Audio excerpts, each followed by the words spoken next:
महात्मा गांधी अमर रहे, महात्मा गांधी अमर रहे, महात्मा गांधी तुम्हें আমরা ভুলিনি ভুলবো না।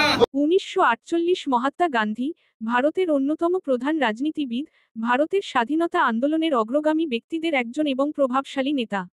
তার জন্ম 1869 সালের 2রা অক্টোবর। তিনি ছিলেন সত্যাগ্রহ আন্দোলনের প্রতিষ্ঠাতা। এর মাধ্যমে স্বৈরশাসনের বিরুদ্ধে জনসাধারণের অবাধ্যতা ঘোষিত হয়েছিল।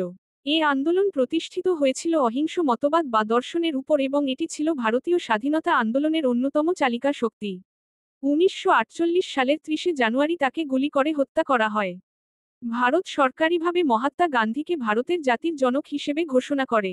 ভারতে প্রতি বছর 2রা অক্টোবর গান্ধী জয়ন্তী হিসেবে যথাযোগ্য মর্যাদায় জাতীয় ছুটির দিন হিসেবে পালিত হয়। জাতিসংঘের সাধারণ সভায় 2 অক্টোবরকে আন্তর্জাতিক অহিংস দিবস হিসেবে ঘোষণা করা হয়। আজ মহাত্মা গান্ধীর 77তম প্রয়াণ দিবস। গান্ধীজিকে স্মরণ করে রাখতে আজ মুর্শিদাবাদের ফরাক্কা ব্যারেজের ক্রান্তি মূর্তিতে মাল্যদান ও পুষ্পার্ঘ্য করে শ্রদ্ধা জানানো হয় তৃণমূল কংগ্রেসের পক্ষ থেকে। মূর্তিতে মাল্যদান করেন রাজ্যের তৃণমূল কংগ্রেসের সহ সভাপতি মইনুল হক সহ ফরাক্কা ব্লকের একাধিক তৃণমূল কংগ্রেসের নেতৃত্বরা।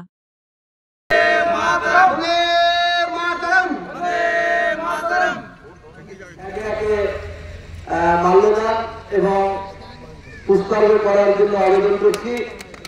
মাতারাম, বন্দে মাতারাম।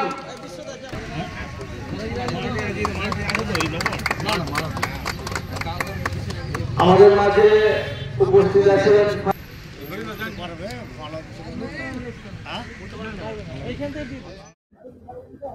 এখন গান্ধীজিকে কারা শ্রদ্ধা করে বা সম্মান করে জানি না, সেটা আমার পক্ষে বলা সম্ভব নয়।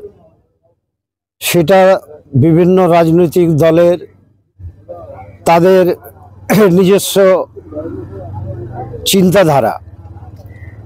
আমরা বরাবরই গান্ধীজির প্রতি অগাধ শ্রদ্ধা রেখে সম্মান জানিয়ে, যেমন তার মৃত্যু দিবস যেমন আমরা পালন করি 23শে জানুয়ারি, ঠিক 2রা অক্টোবর তার জন্মদিনও আমরা পালন করি।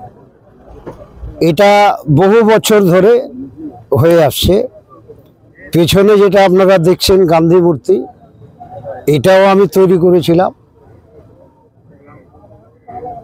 এবং যেদিন থেকে তৈরি হয়েছে আমরা প্রতি বছর আমাদের সঙ্গে যারা তৃণমূল কংগ্রেসটা করছেন সকলে আছেন এখানে।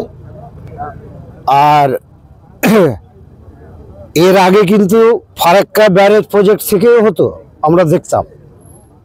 এই গত বছরও দেখলাম না, এবারও তাদেরকে দেখা গেল না, জানি না দিবসটা পালন করে না, জন্মদিবসটা পালন করে। তো যাই হোক, তাদের ব্যাপার। আমরা যেহেতু এটা এই দিনটি শুধু রাজ্য সরকারের মনে হয় ছুটি, মনে হয় যে ছুটি নয়, সরি, মানে কেন্দ্র রাজ্য কেউ ছুটি দেয়নি। আমরা যেমন জানি যে নেতাজি সুভাষচন্দ্র বোস, তিনি আমাদের আইকন, যুবকদের আইকন, সারা ভারতবর্ষের একজন মুক্তিযোদ্ধা।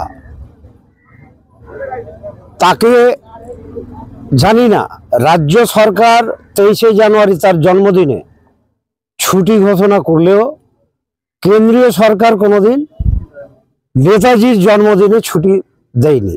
এটা আমাদের খুব আক্ষেপ, দুঃখ। অন্তত 2রা অক্টোবর কেন্দ্রীয় সরকারের ছুটি ঘোষণা করা উচিত। দাদা, আজকে এই মঞ্চ থেকে আপনারা ঘোষণা করলেন যে 23শে জানুয়ারি উন্নয়ন নেতাজির, যখন থেকে আপনি রাজনীতি করছেন উন্নয়ন ফারাক্কাতে করছেন, নতুন কিভাবে সেটা ফারাক্কার মানুষ সাক্ষী। আমি বলছি ফারাক্কার শিকারপুর থেকে একেবারে নগরী চলে যান, একবারে বহরাগাছি থেকে সিসিয়া, ওই মালঞ্চা, যে কোনো জায়গা, সে মহাদেবনগরী হোক, মহেশপুরি হোক, বাহাদুরপুরি হোক, বেওয়া 1 বেওয়া 2 হোক, বেনিয়াগ্রামই হোক, ইমামনগরই হোক, নয়নসুখী হোক, অর্জুনপুরি হোক, প্রতিটা জায়গায় প্রতিটা এলাকায় কাজের ছাপ মইনুল হকের আছে।